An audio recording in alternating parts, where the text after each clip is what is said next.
रात का समय था और एक पुराने नगर में वहां एक रहस्यमय सुरंग थी जिसमें बंदरगाह छुपा हुआ था। एक अनुसंधानकर्ता नामक विजय ने सुनी थी इस सुरंग के बारे में और उसने तय किया कि वह इसे खोजेगा। विजय की रात की पैरवी शुरू हुई जब वह सुरंग के मुख पर पहुंचा। सुरंग के अंधकार में विजय ने अपनी टॉर्च बातें बनाने के लिए चालू की। धीरे धीरे सुरंग के अंदर का राज खुलता गया, जैसे कि एक पुरानी बस्ती जिंदा हो गई हो। गांव वाले विजय का स्वागत करने आए, पर वे बहुत ही अजीब दिख रहे थे। विजय ने एक आदमी से पूछा, यहाँ कैसे सब कुछ बचा हुआ है? आदमी ने हंसते हुए कहा, इस गांव में समय रुका है, यहाँ सब कुछ संजीवनी है। विजय ने गांव वालों के अजीब सवालों का सामना किया और वे सभी एक रहस्यमय सत्य को छुपा रहे थे। गांव के एक बुजुर्ग ने कहा, इस स्थान का सच तुम्हें यहाँ के आदमियों की मृत्यु के पीछे ले जाएगा।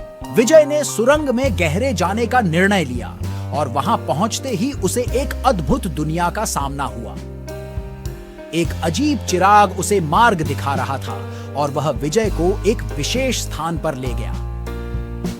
वहां विजय ने देखा कि वह एक समझदार और अमर युवक था जिसने उसे सब कुछ बताया। युवक ने कहा, हम सभी एक अलग दुनिया में रह रहे हैं जहां मौत का खौफ नहीं है। युवक ने और भी अजीब सत्य बताए जिनसे विजय चौंक गया। धीरे धीरे विजय ने जाना कि युवक एक विद्युत चंदनी थी जिसे वह अपनी रोशनी से सहजता था। विजय को युवक ने एक आदमी के साथ एक मुठभेड़ में हराने का वायदा किया। युवक की शिक्षा ने विजय को एक नई दिशा में ले जाया जिससे उसका जीवन बदला। एक दिन गांव के बाहर हुई एक घटना ने सबको हिलाकर रख दिया। एक अनजान शव मिला जो विजय को उसके पहले अनुसंधान से जोड़ रहा था। विजय ने शव की जांच की और पता चला कि यह गांव वाले ही थे जो समय से बाहर हैं।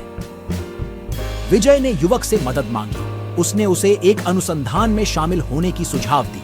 विजय ने अजीब खोजों के बीच एक बड़ा राज खोजा जिसने उसे गांव की आध्यात्मिकता का सत्य बताया।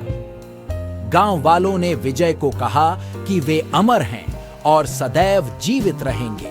गांव में अब रोशनी की एक नई शुरुआत हुई और विजय ने एक नए सत्य को समझा।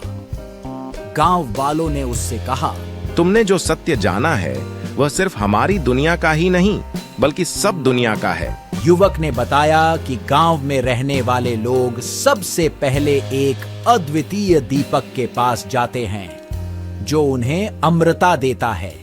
विजय ने अद्भुत अनुसंधान से वापसी की, लेकिन उसने अपने मन में एक अमृतस्य साथी की तलाश जारी रखी।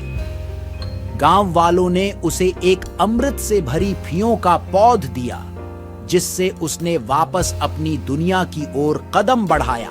गांव वालों की आशीर्वाद से विजय ने अपनी अनुसंधान की यात्रा में सफलता प्राप्त की और उस गांव की अनमोल बातों को अपने साथ लेकर वापसी की। वापसी के समय युवक ने विजय को कहा, तुम अमृत नहीं बल्कि अद्वितीय सत्य को पा लिए हो और ये हमेशा तुम्हारे साथ होगा। राज एक अनुसंधान ने सभी को एक नई दिशा में ले जाया जिसमें अद्वितीयता और आत्मविश्वास ने भरा हुआ था।